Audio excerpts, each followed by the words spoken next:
Let's continue master AWS data engineering. In that, let's continue prerequisites for AWS data engineering. There are 4 prerequisites is required for AWS data engineering team. First, let's understand Linux for AWS data engineering.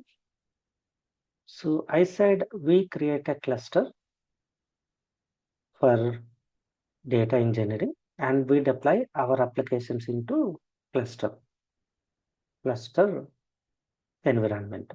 Let's say to submit our jobs and to troubleshoot our jobs, they create one mission called client mission or gateway mission. Client mission or gateway mission. Gateway mission. So from this mission, we submit our jobs and we troubleshoot jobs. All cluster missions are Linux or Unix. Linux or Unix missions. So to communicate with this mission as a support data engineer, we need minimum knowledge to communicate with this mission. That's why we need basic knowledge or basic commands knowledge of Linux. That's why we are learning Linux for AWS data engineering. Next one, coming to Python and SQL. AWS data engineering,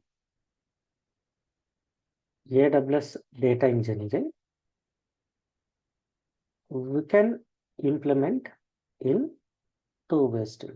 One is SQL approach, SQL based, and other one is programmatic approach. In that programmatic, preferred programming language is Python. Preferred Pythoning programming language is Python. So we can implement data engineering solutions, SQL approach and Python approach. SQL is easy to learn, easy to implement. Easy to learn, easy to implement.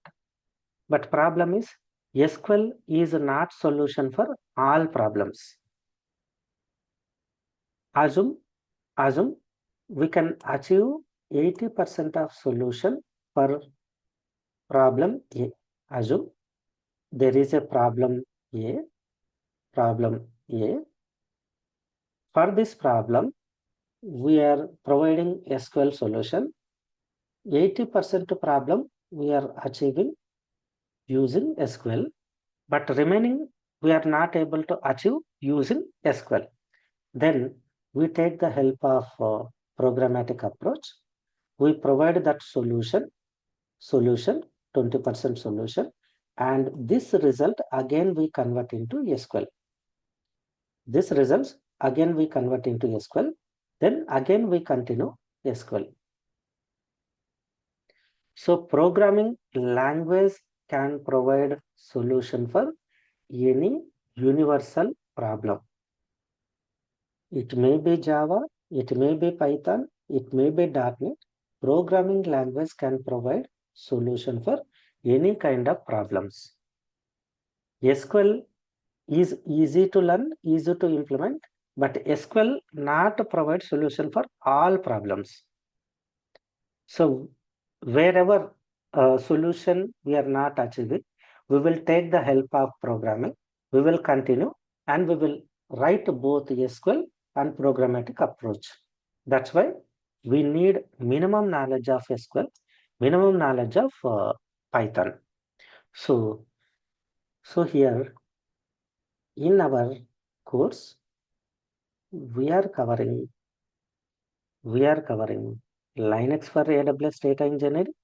We are covering AWS RDS service. In this RDS service, we are covering SQL for data engineering, and we are covering Python for AWS data engineering. These 3 prerequisites also we are covering. Next prerequisite, let's understand Next prerequisite is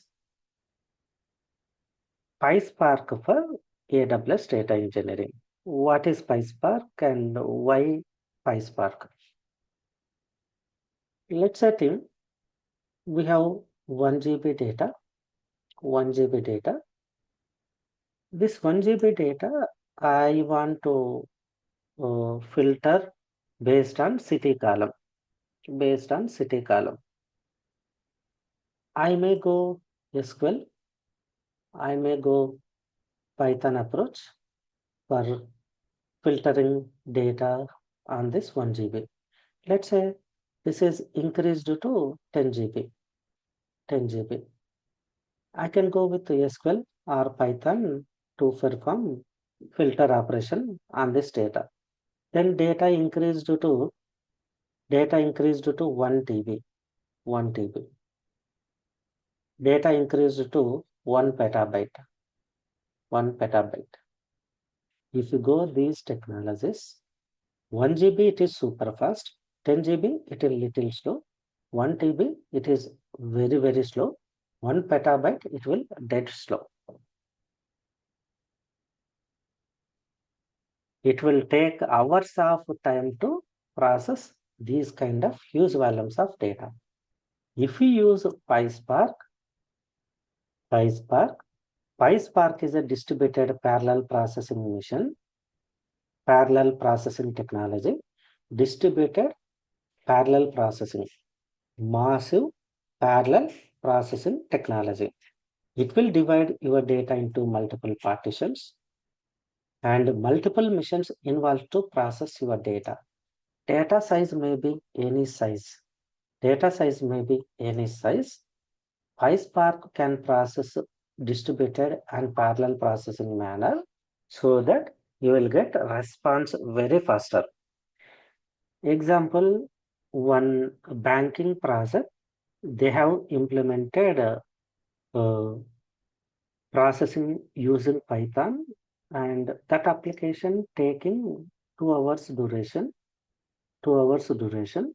Same thing we can achieve using PySpark less than 2 minutes. For that bank application, we migrated Python, complete Python programming to PySpark programs. Then same application, same data and same data, PySpark is taking less than 2 minutes. Such kind of uh, improvement we can achieve using PySpark, using PySpark concepts. We can write distributed parallel processing concepts. You no need to write multi-threading. It has a distributed parallel processing concepts. You just focus on writing a job using PySpark. PySpark will take care to distribute your data, do parallel processing. Okay, so industry uses PySpark for these kind of huge volumes of data sets. It may be Apache, Apache Data Engineering, AWS Data Engineering, and Azure Data Engineering, Azure Data Engineering.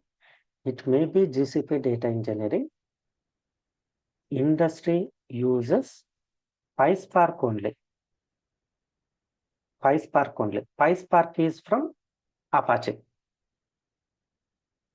Even Apache invented lot of concepts, lot of tools on top of PySpark, but still Apache preferring PySpark only. They invented a lot of tools on top of Apache, like Apache Beam and many tools to alternative to PySpark, but still not PySpark. It is a Spark. If you write Spark using Python language, we call it as PySpark. Even Apache is not avoiding Spark for in distributed parallel processing implementations. So if you go AWS, if you go Azure, if you go GCP, in all areas, industry uses PySpark either direct or indirect. Let's say what is indirect? Blue.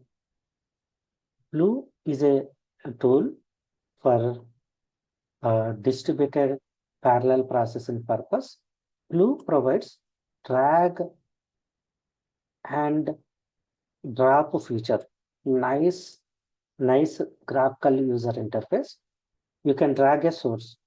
Let's say S3 my source. You can drag a transformation, filter transformation. You can drag a target. My target is Snowflake or my target is Redshift. You can drag. Then you can map which is source. You can configure source. You can configure transformation to point to source to point to target. And you can specify target details. These kind of mappings we can do using Glue. Once we save this one, it will generate a code called PySpark. Backend, it will generate code called PySpark. We are not directly writing. We just drag and drag. It is backend is generating what? PySpark code. To understand this PySpark code, later if you want to modify, then you need minimum knowledge of PySpark. That's why we are covering PySpark as part of our AWS Data Engineering course. We are covering PySpark for AWS Data Engineering. All prerequisites we are covering as part of AWS Data Engineering course. Hope you got understanding of what are prerequisites and what is the purpose of each prerequisite.